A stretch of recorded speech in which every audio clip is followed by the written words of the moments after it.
Les boîtes noires, alors, est-ce que ça pourrait aider Vous savez, depuis qu'on a réussi à récupérer les boîtes noires qui ont été repêchées, je vous le rappelle, par plus de 35 cm de fond dans la baignoire de la suite 2806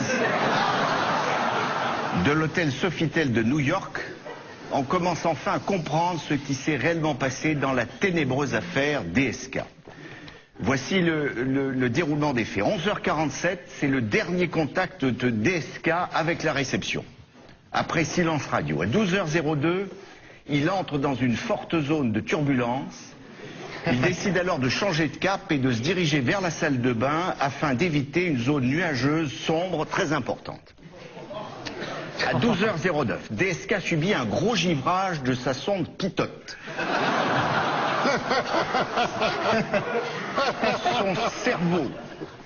Son cerveau, un des plus sophistiqués de la planète, je vous le rappelle, commence à recevoir des informations erronées.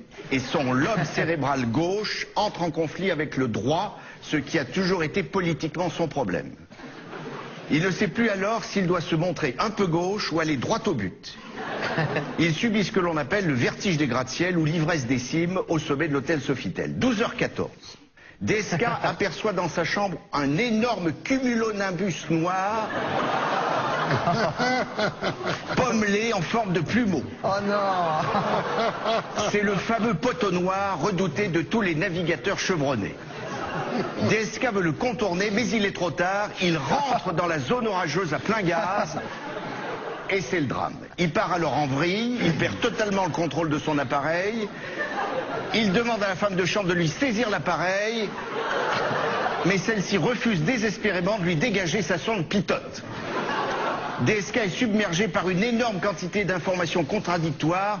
Je n'y comprends plus rien, dit-il. On l'entend très bien sur les enregistrements. J'avais pourtant pris le forfait FMI, femme de ménage incluse.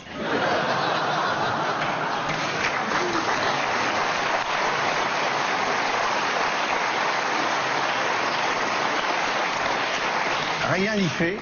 Un énorme mouvement de panique s'empare de la femme de chambre dont on entend très distinctement la voix crier « Panique, panique, panique, panique ». Mais en vieux pilote expérimenté qu'il est, le patron du FMI reste obsédé par son trou d'air dont il connaît la redoutable capacité d'aspiration vers le bas. Il se rappelle alors Mermoz, Ningé Serré-Colli, Rocco Siffredi, enfin j'en passe, que des grands. Et pour tenter de sauver l'appareil, il maintient désespérément le manche en arrière. L'appareil se cabre, l'incidence sur la carrière de DSK devient trop importante, la portance devient insuffisante et l'appareil décroche. C'est le début du crash qui s'annonce. Pire encore, le méchant nuage s'enfuit dans le couloir. DSK est totalement dépité, il ne sait plus s'il doit renflouer la graisse ou rembourser la fesse, il ne sait plus. Sauver le Portugal ou culbuter l'Espagne, il est complètement paumé. Dans l'émotion, il en oublie même son téléphone. Un BlackBerry, c'était fatal.